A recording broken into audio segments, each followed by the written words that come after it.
everyone, welcome back to my channel Chemistry with Madhu. Now today we are going to understand a chapter which deals with the study of reactions around us. जो भी reactions हमारे आसपास surrounding में हो रही हैं, basically हम उनके बारे में स्टडी करने वाले हैं.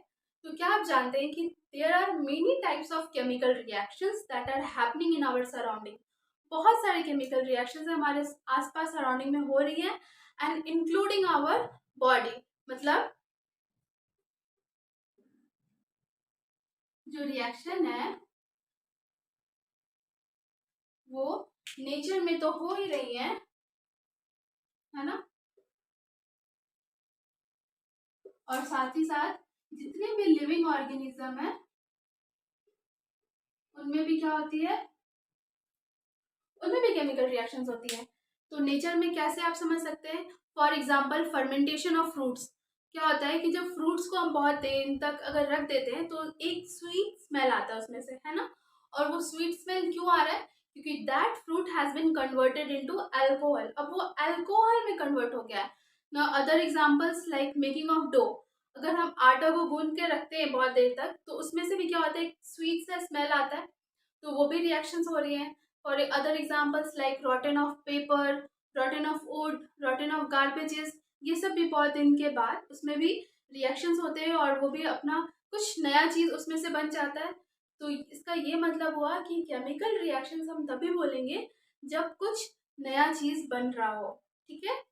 तो अभी हम ये समझें कि नेचर में तो हो ही रहा है और जितने भी लिविंग ऑर्गेनिज्म है उनमें भी केमिकल रिएक्शंस होते हैं. तो कैसे होते हैं. अब सबसे पहले बात ये बताइए कि हम खाना क्यों खाते हैं. Why we eat food to get energy, ताकि हम अपना कोई भी काम कर सके. Without energy we can't do anything, है ना. तो ह्यूमन लाइक लिविंग ऑर्गेनिज्म में क्या हो सकते हैं, जैसे डाइजेशन. जो डाइजेशन का जो प्रोसेस होता है it is also a chemical reactions. Why. सबसे पहले क्या होता है कि फूड जब हम खाते हैं तो उससे हमें क्या मिलता है, वी गेट न्यूट्रिएंट्स, है ना. क्या क्या न्यूट्रिएंट्स हमें मिलते हैं. It can be carbohydrates, fat, protein, mineral, vitamin. ये सब हमें न्यूट्रिएंट्स मिलते हैं. तो ये क्या होता है, जो फूड होता है जब हम खाते हैं तो ये फूड जो है वो सिंपलर सब्सटेंस में ब्रेक डाउन करते हैं और वो हमें देते हैं क्या, न्यूट्रिएंट्स, है ना. और क्या क्या मेजर न्यूट्रिएंट्स होते हैं, can be carbohydrates, fats, protein. Now these nutrients on digestion के बाद ये क्या बनाते हैं, ग्लूकोज.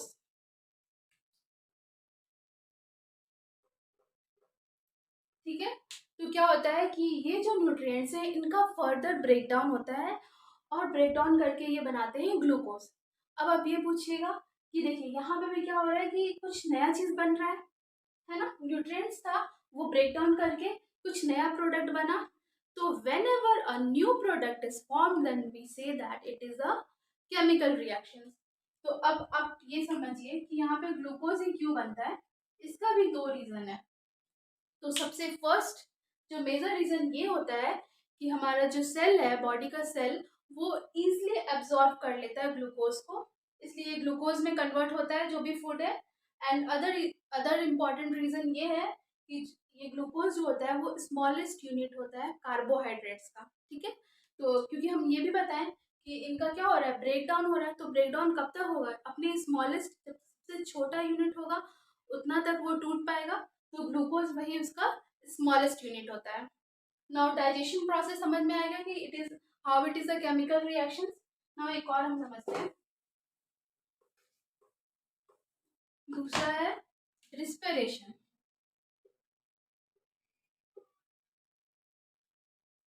इसमें क्या होता है कि जो भी ग्लूकोज हमारे बॉडी में बना, अभी तक ये समझे C6H12O6, ये क्या है, ये it is a formula of glucose, chemical formula of glucose.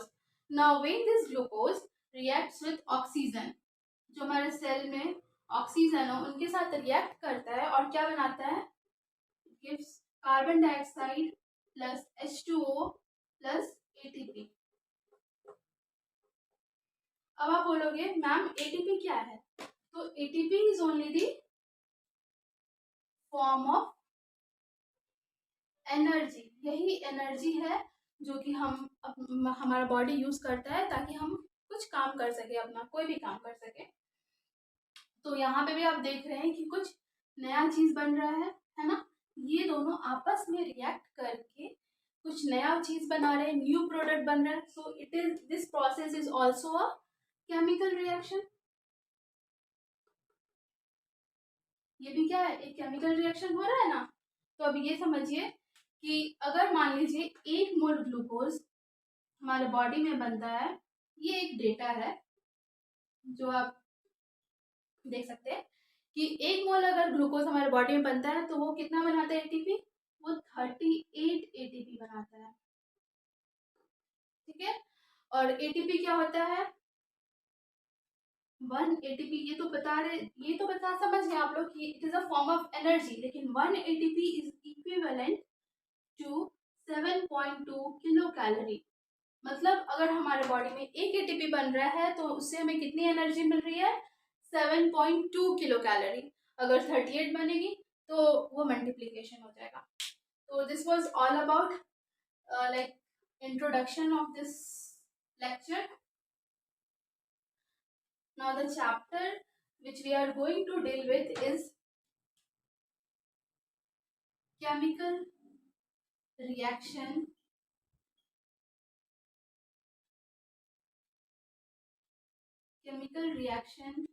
and equation।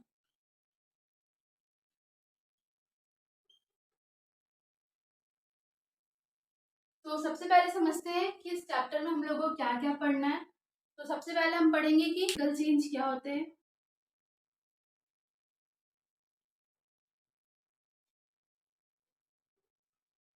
Chemical reaction को पढ़ने से पहले हम लोग जानेंगे कि केमिकल चेंज और फिजिकल चेंज क्या होता है, क्योंकि इससे आपको इजीली केमिकल रिएक्शन समझ में आएंगे ना। उसके बाद हम लोग जानेंगे केमिकल रिएक्शन क्या होते हैं। Now next we will see the chemical equation. Chemical reaction पढ़ लिए, इक्वेशन क्या होता है। उसके बाद केमिकल इक्वेशन तो हम लोग पढ़ लेंगे, ये इक्वेशन होता है एक। एंड उसके बाद हम लोग देखेंगे कि why we need to balance this equation, why we need to balance chemical equation. अब हम लोग केमिकल इक्वेशन को क्यों बैलेंस करते हैं, और उसके बाद तो वही जानेंगे how to balance chemical equation को, कैसे बैलेंस करना है, बैलेंसिंग सीखेंगे। और लास्ट में टाइप्स ऑफ केमिकल रिएक्शन कि कितने तरह के होते हैं केमिकल रिएक्शंस, फिर उसके एग्जांपल्स देखेंगे, कुछ एप्लीकेशन देख के। तो ये चैप्टर हमारा कंप्लीट हो जाएगा इतना कुछ पढ़ने के बाद। तो सबसे पहला टॉपिक है जो हम कवर कर रहे हैं वो है chemical change and physical change. तो आइए समझते हैं केमिकल चेंज क्या होता है।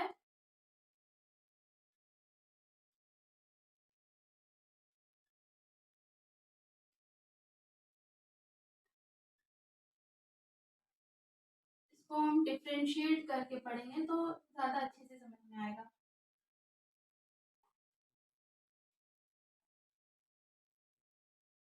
Physical change,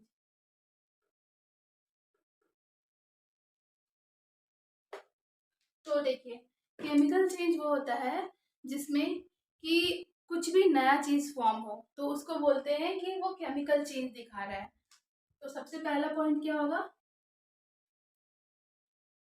whenever a new product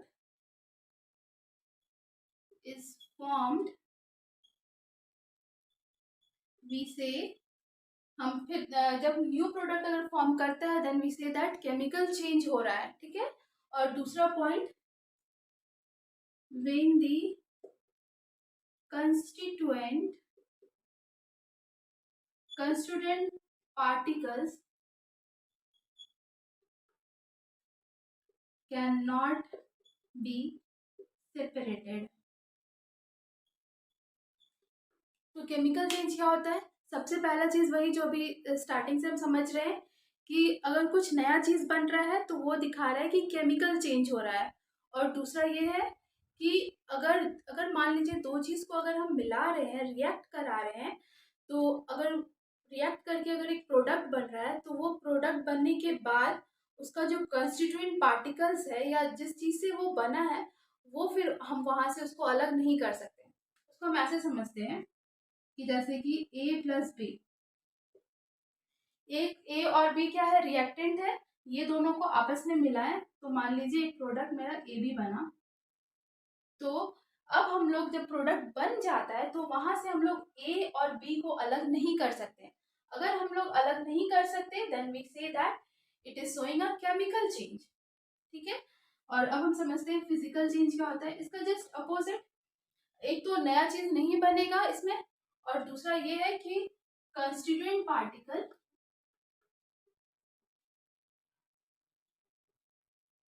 particles यहाँ पे सेपरेट हो जाएंगे, कैन बी सेपरेटेड। अगर कंस्टिट्यूएंट पार्टिकल अगर हम लोग सेपरेट कर पा रहे हैं तो वो दिखाता है कि वो फिजिकल चेंज हो रहा है। एग्जाम्पल, चलिए सबसे पहले एग्जाम्पल हम लोग केमिकल चेंज का समझते हैं। पहला एग्जाम्पल, बर्निंग ऑफ क्रैकर।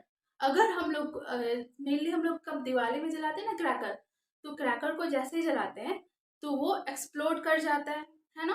तो एक्सप्लोड करने के बाद क्या हम वो जो पार्टिकल्स जो गिरता है तो क्या उससे हम फिर से क्रैकर बना सकते हैं? नहीं बना सकते हैं ना। तो वो क्या दिखा रहा है कि वो एक केमिकल चेंज शो कर रहा है, बर्निंग ऑफ क्रैकर। और अच्छे से समझने के लिए, अगर मान लीजिए एक बीकर में आप वाटर लेते हैं, ठीक है, वाटर लिए, अब मान लीजिए इसमें हम डालते हैं इंक।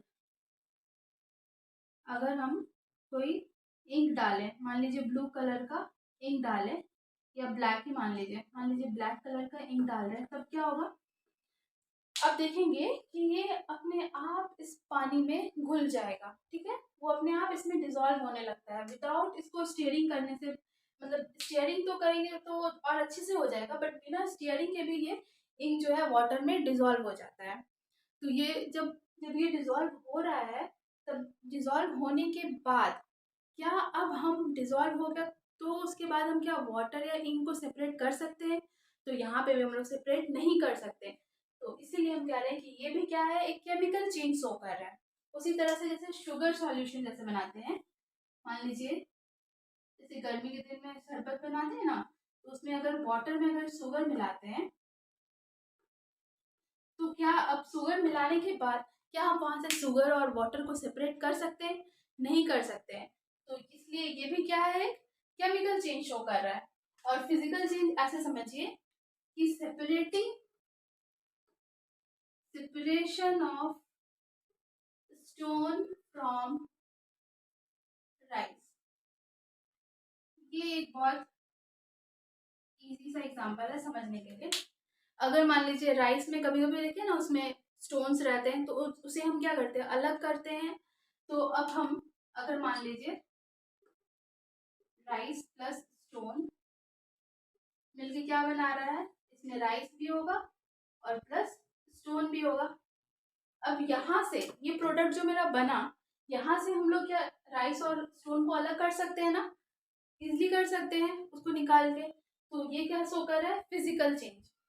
दूसरा एग्जांपल समझिए इसका, बर्निंग ऑफ कैंडल। तो जब हम कैंडल को बर्न करते हैं तब क्या होता है, सिंपली ये बर्न करके ये कुछ किसी चीज में तो कन्वर्ट नहीं हो रहा है ना, कुछ नया चीज तो नहीं बन रहा है, बस ये लाइट के फॉर्म में हमें दिख रहा है। तो जब कुछ नया चीज नहीं बने और अगर हम कंस्टिट्यूएंट पार्टिकल को अगर अलग कर पाए तो वो होता है फिजिकल चेंज।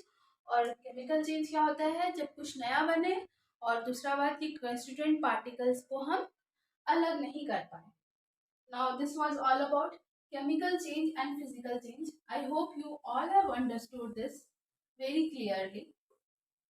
Now next हम लोग देखते हैं केमिकल रिएक्शन क्या होता है।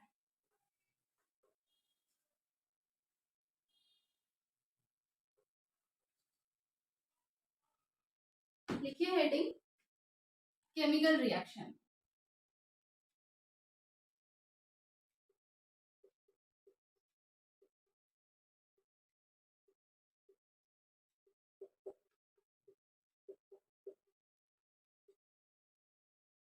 तो केमिकल रिएक्शन क्या होता है ये तो आई थिंक आप लोग को समझ में आ गया होगा।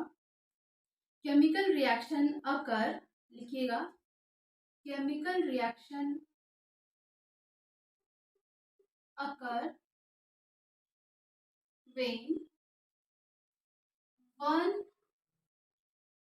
or more reactant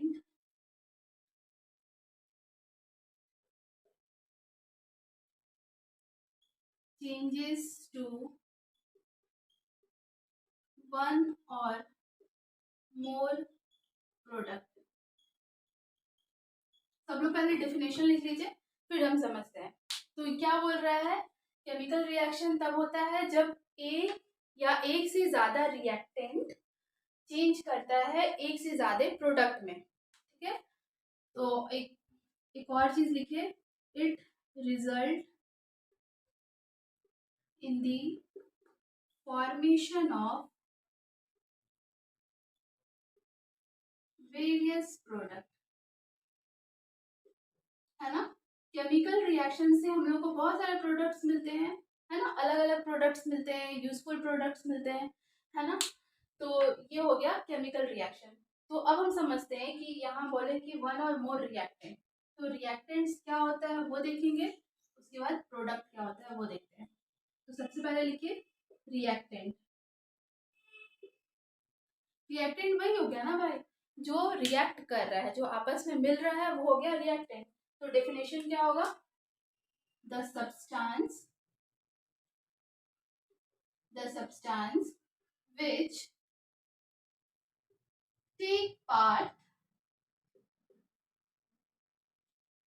take part in chemical reaction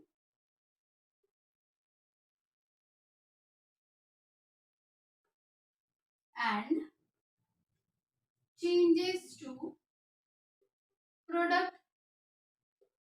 जो रिएक्शन में पार्ट ले रहा है वो हो गया रिएक्टेंट, और वो जो कि प्रोडक्ट में चेंज हो सकता है, यही तो काम करता है ना। एक ये कि जो पार्ट लेता है केमिकल रिएक्शन में, और जो चेंजेस टू प्रोडक्ट उसको क्या बोलते हैं, reactant. Now second is product. Product क्या होता है, जो रिएक्शन के बाद जो बनता है वो हम उसे प्रोडक्ट कहते हैं। तो लिखिए द सब्सटेंस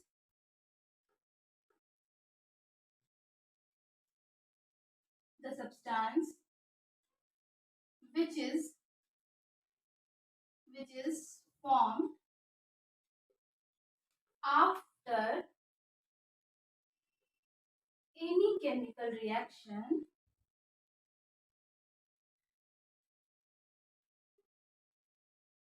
और chemical change.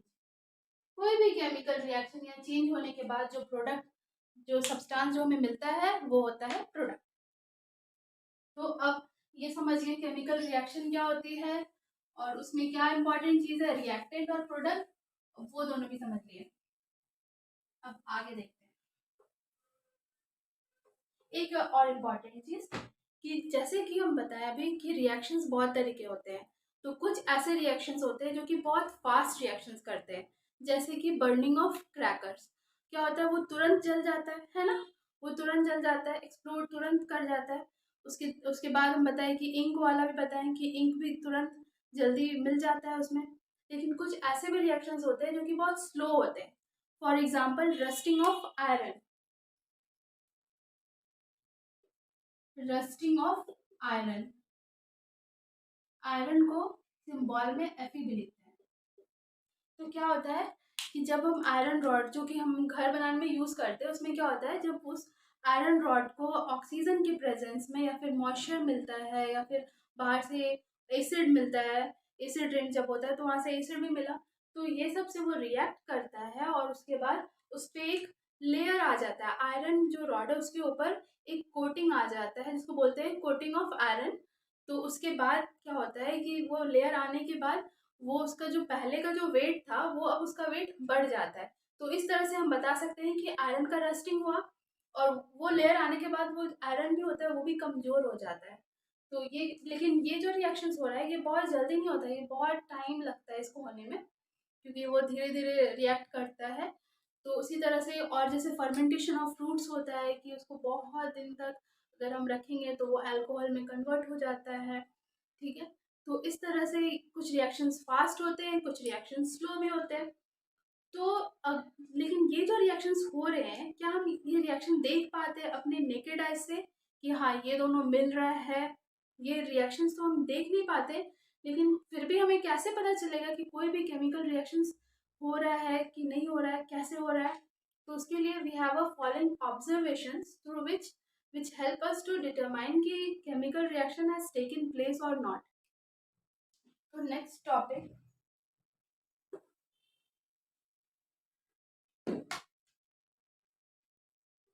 what are the next topic is the observations that help us to determine whether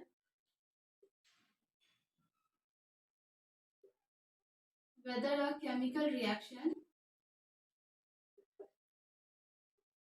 has taken place or not। कैसे हमको पता चलेगा कि कोई भी केमिकल रिएक्शन हुआ है कि नहीं हुआ है? उसके लिए हमारे पास ऑब्जर्वेशंस है। तो सबसे पहला ऑब्जर्वेशन है चेंज इन स्टेट। अगर स्टेट चेंज होता है, मतलब सॉलिड से लिक्विड, लिक्विड से गैस, या सॉलिड से गैस, है ना, या गैस से सॉलिड, अगर स्टेट चेंज होता है तब भी हम कहते हैं कि ये केमिकल रिएक्शंस हो रहा है इसमें। For example, burning of camphor.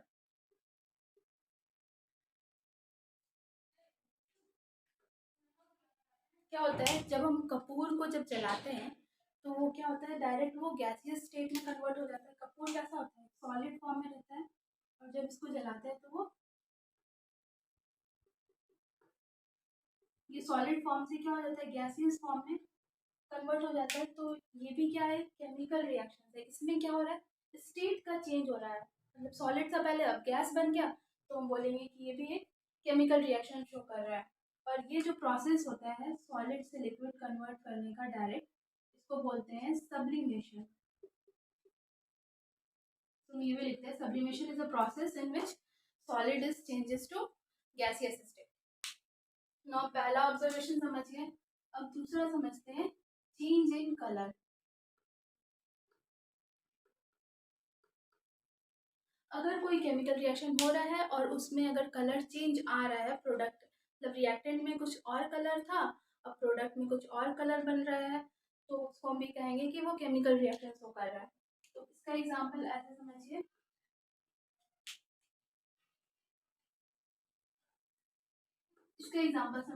For example if we take copper sulphate. अगर हम कॉपर सल्फेट लेते हैं और उसमें आयरन मिलाते हैं, अगर कॉपर सल्फेट का एक सॉल्यूशन ले रहे हैं, मान लीजिए,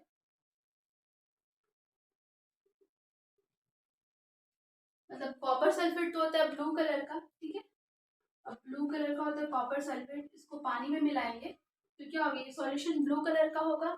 अब इसमें अगर हम लोग आयरन नेल डालते हैं, जो होता है ना काटी, अगर मान लीजिए इसमें हम कोई आयरन नेल डाल रहे हैं,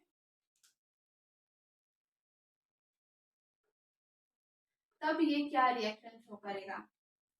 तो ये होता है कि जब आयरन नेल डालते हैं तो आयरन जो होता है वो कॉपर को रिप्लेस करके आयरन सल्फेट बना देता है, यानी कि FeSO4।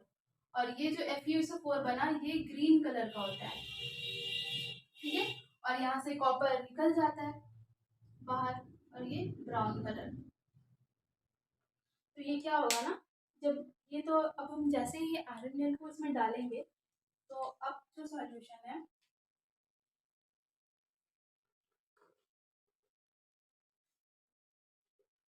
Now the solution will become green colour. ठीक है, सॉल्यूशन का कलर ग्रीन कलर हो जाएगा, और जो मेरा आयरन जेल था यहाँ पे, इसके ऊपर ब्राउन कलर का कोटिंग हो जाएगा। मतलब यहाँ पे ये कोटिंग शो कर रहा है कि ये कॉपर उस पे आके प्रेसिपिटेट बन के इस पे स्टिक हो जाता है। तो ये इसमें भी हम देख रहे हैं कि यहाँ पे कलर चेंज हो रहा है। तो कलर चेंज मतलब कि यहाँ पे भी केमिकल रिएक्शन हो रहा है। थर्ड ऑब्जर्वेशन, अब हम लोग आगे देखेंगे कि क्यों आयरन रिप्लेस कर रहा है कॉपर को। ये हम लोग टाइप्स ऑफ रिएक्शंस में पढ़ेंगे।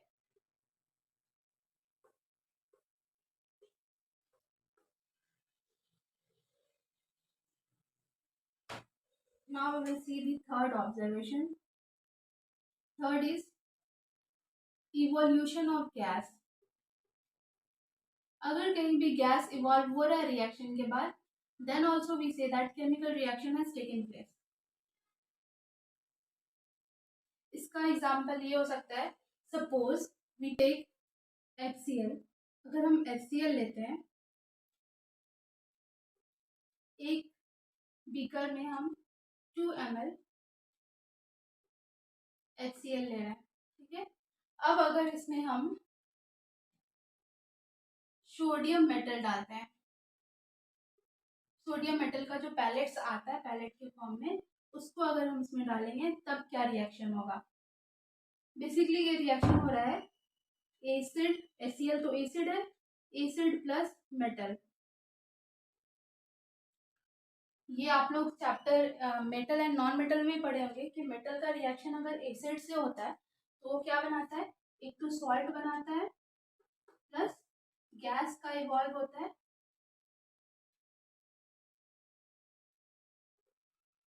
इवोल्यूशन ऑफ गैस होता है। तो यहाँ पे भी यही चीज होगा। अगर HCl मान लीजिए ये एसिड है, एसिड अगर हम लोग Na सोडियम से अगर रिएक्ट कराएंगे किसी मेटल से, तो अब क्या बनेगा, ये तो देख रहे H प्लस Cl माइनस होता है, तो ये बनेगा NaCl, NaCl सॉल्ट बना, and plus hydrogen gases evolve. यहाँ अब ये मिलने के बाद अब क्या होगा प्रोडक्ट में,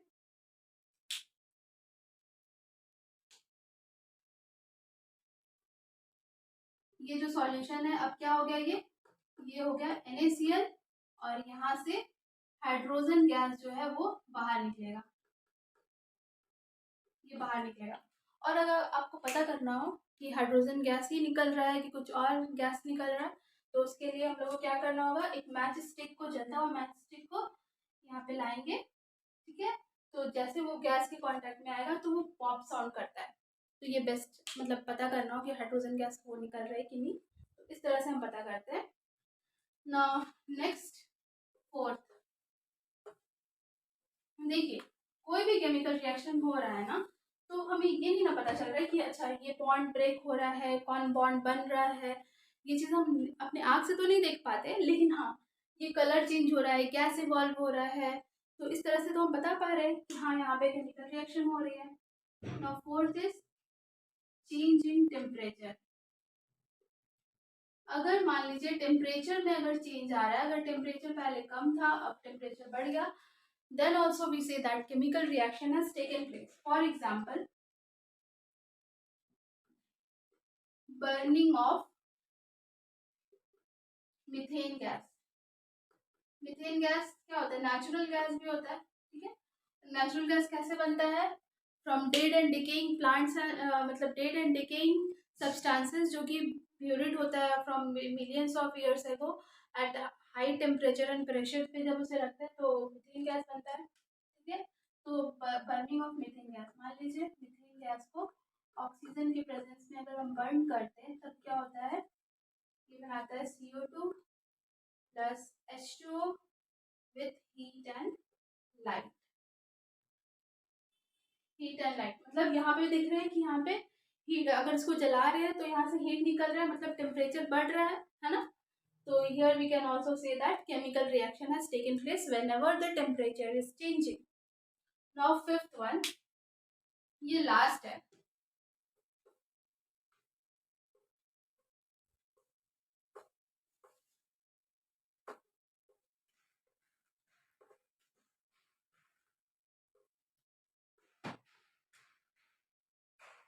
लास्ट होता है fifth is the formation of precipitate. अगर कोई रिएक्शन के बाद प्रेसिपिटेट बन रहा है then also we say that chemical reaction has taken place. तो प्रेसिपिटेट क्या होता है? प्रेसिपिटेट वो सब्सटेंस होता है जो कि किसी भी सॉल्यूशन में डिजॉल्व नहीं होता, उस पर्टिकुलर सॉल्यूशन में डिजॉल्व नहीं होगा. तो इसका एग्जांपल है, अगर मान लीजिए हम ले रहे हैं AgCl, ठीक है, और उसको अगर हम डिजॉल्व कर रहे हैं AgNO3 सिल्वर नाइट्रेट अगर हम लेते हैं और इसको हम रिएक्ट करते हैं NaCl के साथ, तब क्या होता है? तब ये बनाएगा AgCl प्लस NaNO2. ठीक है, Ag, अब इसमें क्या हो रहा है? सिल्वर नाइट्रेट अगर हम सॉल्यूशन ले रहे हैं, ठीक है, सिल्वर नाइट्रेट को AgNO3 से लिखते हैं. अब अगर इसमें हम NaCl डालेंगे, ठीक है, तब क्या होता है? अब ये सॉल्यूशन जो है वो हो जाएगा NaNO2 रिएक्शन के बाद, और लास्ट में ये प्रेसिपिटेट बचता है जो कि वाइट कलर का होता है, और वो किसका होता है? AgCl. वो बताता है कि यहाँ पे AgCl का प्रेसिपिटेट है और वो सॉल्यूशन जो हो जाएगा वो NaNO3 का रहेगा. तो इस तरह से ये सब सारे ऑब्जर्वेशंस हैं जिससे हम बता पाए कि केमिकल रिएक्शन हुआ है कि नहीं हुआ है. अब हम लोग डायरेक्ट आते हैं केमिकल इक्वेशन पर.